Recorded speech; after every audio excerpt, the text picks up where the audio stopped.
how much gold and silver is actually enough in 2026. Because if you're still thinking 5 to 10% is safe, you may already be late. In 2025, Morgan Stanley's chief investment officer shocked the room by saying gold should be 20% of a portfolio. But here's the thing. If you ask me, even that number misses something important. And I've got solid reasons to back it up. Central banks are hoarding gold. Silver is facing shortages. Currencies are losing strength. The world isn't getting calmer. So ask yourself, if the system wobbles, are you protected or exposed? By the end of this video, you'll know exactly where you stand. For decades, the rule was simple.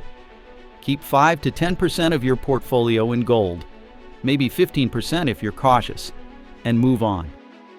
Most advisors treated gold like a side dish nice to have, but never the main course. That worked in a world where interest rates behaved, currencies were trusted, and governments didn't drown in debt. But that world, it's fading fast. What we're seeing now isn't a small adjustment, it's a structural shift. Big money isn't diversifying anymore, it's defending. Gold isn't being treated like insurance, it's being treated like a foundation. And that's the real signal most people are missing. So then why would big institutions suddenly change their tune like this? Because the old system is cracking. The classic 60-40 portfolio was built on stability. Stable rates, stable growth, stable currencies. Today we've got negative real returns, massive government debt, constant geopolitical tension, and central banks quietly buying gold while reducing their dependence on the dollar. But what happens if everyone follows this new 20% rule? Let's talk numbers. American retirement accounts alone hold around $45.8 trillion. If just that money moved to 20% gold, the demand would be over 140,000 metric tons of gold. And here's the punchline. The entire planet only digs up about 3,000 tons a year. That's not a shortage, that's a traffic jam. That's 44 years worth of global supply for one shift in allocation. And that's just the US. Add the rest of the world, and you start to see why many believe gold and silver aren't expensive. They're just early. But here's the twist. In a world where central banks are printing aggressively and quietly stockpiling gold, many now say 10 to 15% makes more sense. Why? Because you have time on your side. You can buy gradually, ride out volatility, and still benefit from equity growth. What about your 40s and 50s, the prime earning years? This is where things get serious. You're making the most money, but you also have the most to lose. This isn't, oops, I'll recover in 30 years territory. This is, wait, that was my retirement plan territory. A bad crash here doesn't just sting, it can knock the steering wheel right out of your hands. Now, if you're 60 or above, the game changes again. But what happens if markets crash when you no longer have decades to recover? That's the risk retirees face. This is why 15 to 25% in precious metals is increasingly recommended for this stage. At this point, it's not about chasing returns. It's about preserving what you've built. Let me give you a quick reality check. If you have a $200,000 portfolio and only 5% in metals, that's just $10,000.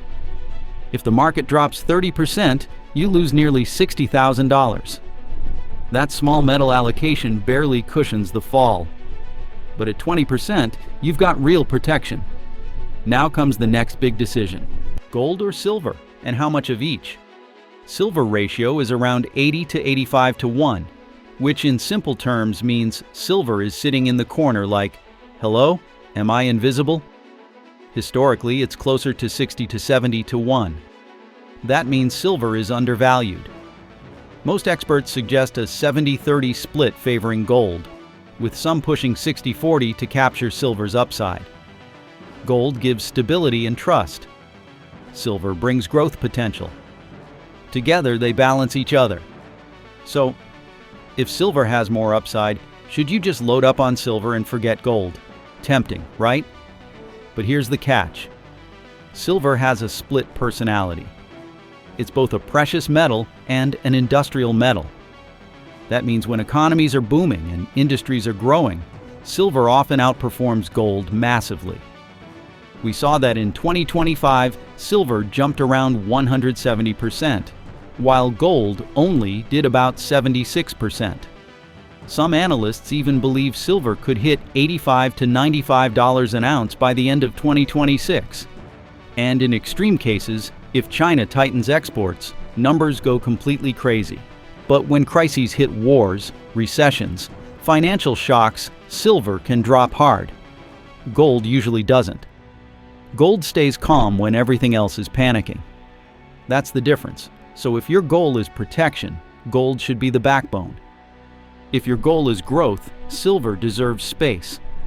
That's why a smart balance looks like 70% gold and 30% silver. Gold for safety. Silver for upside. Simple. So what if your bank balance looks fine, but your money can't buy anything? That's where emergency metals come in.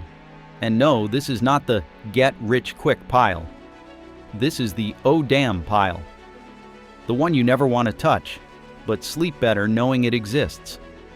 The basic idea is simple.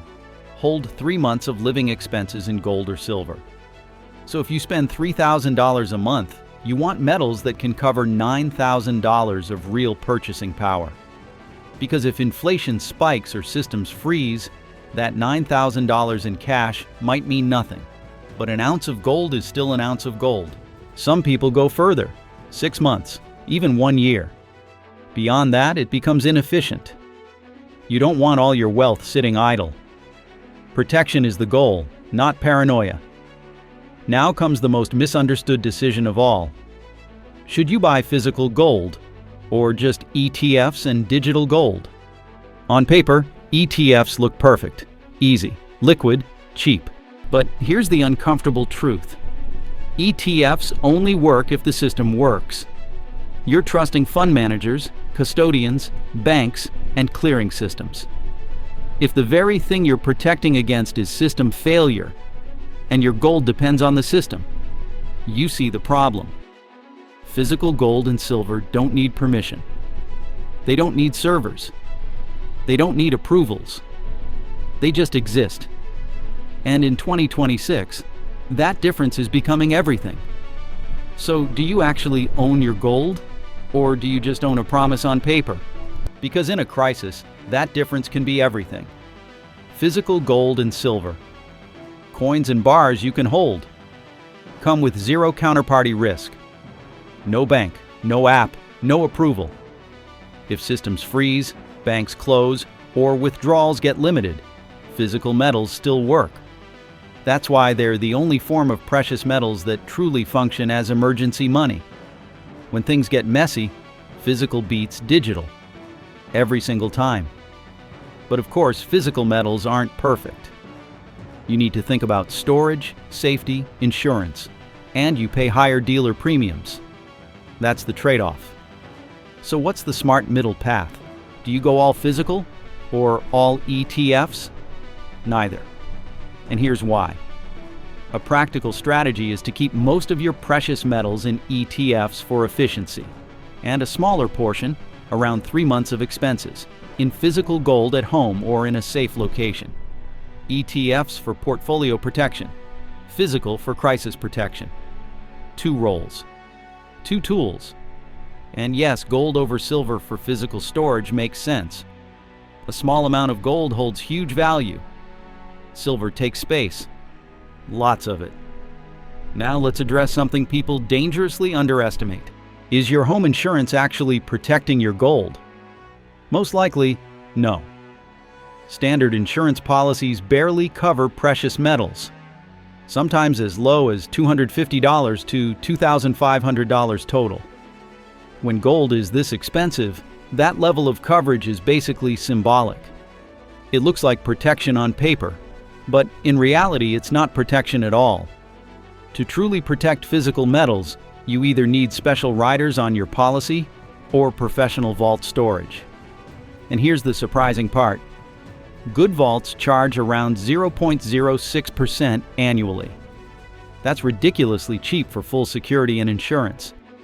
If you're serious about holding gold, this isn't optional. It's logical. Bank lockers? Sure, they're useful, but they're not insured. Access can be restricted. And in extreme situations, even that convenience can disappear. Think of lockers like an umbrella.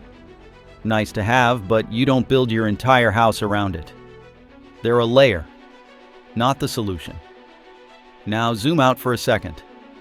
Why does all of this matter specifically in 2026?